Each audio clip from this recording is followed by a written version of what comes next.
if you went back to 1989, people, let me remind you what the continent was like. There were only 3 countries that had democratic elections. It was Mauritius, Botswana, and Senegal. The rest, South Africa, you know what the story was. Well, you can, in 89, well, you could add Zimbabwe in there, because Zimbabwe was never really a one-party state. But most countries were one-party states or military dictatorships, right? But that was replicated in the economic arena. There was one telecoms company owned by the state, run by a real apparatchik from the military junta or the one-party state. All the way to Kenya, by the way. People forget Kenya was a one-party state until the 1990s. You could go through any sectors of the economy. They were state-controlled, not even state-run, state-run down, because they were in a terrible shape.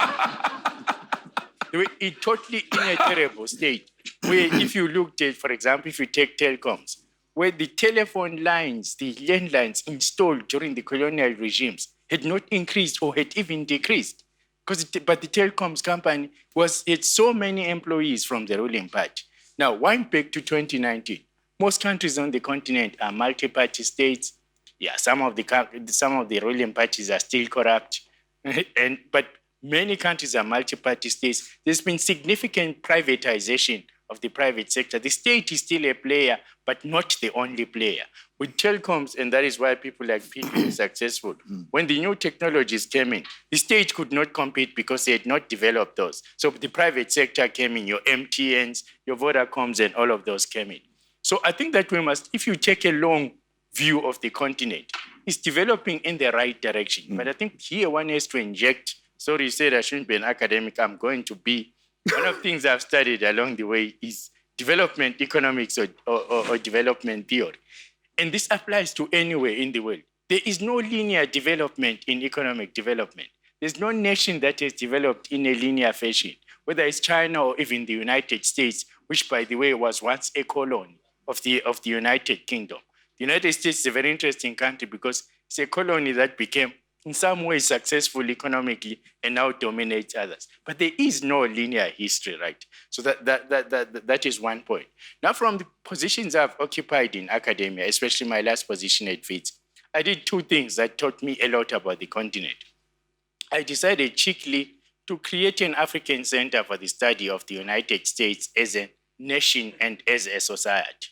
And it was interesting to then interact across the continent with both Africans and across America with the corporate sector, universities, civil society, civil rights movements, and others to see what people's view of Africa is. Last week, I was traveling in the United States. I ended up at MIT before I had to run back because of my duties.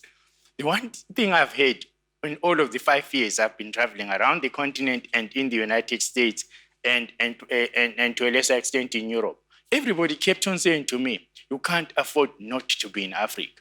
So I often thought it was just because I'm an African, they want to make me feel good. But then I heard it so consistently, I started also asking questions. What do you mean? People say the things that we roll off our tongues, matter of fashion.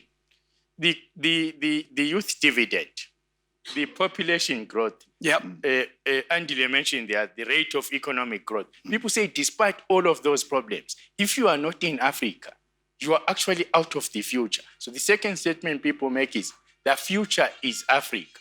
And that is why at the University of Pretoria, we created this Future Africa Institute and campus. But the way just to get an imagination, it's a campus, it's actually a physical campus, slightly bigger than this. It is also a hotel, not a hotel, a 300-bed facility like the hotel we have here. Big auditoriums like this. As I speak right now, there is a team of Japanese businesses, academics, and the embassy and South African academics that have been discussing for the last 2 days. The Japanese, when I opened the conference the other night, the Japanese said, we're very grateful you accepted us here. We can't afford not to be here. Wow. We're going to be left behind. And this is being discussed. This is an academic conference, by the way. But the top Japanese businesses, JICA, the Japanese Development Agency, is there. So I think that you got to take that view as well, is that it's not only us that are saying that there is a future in the continent. Enthusiasm does not mean that, therefore, there isn't any obstacles, any problems. There is no history where there hasn't been any obstacles.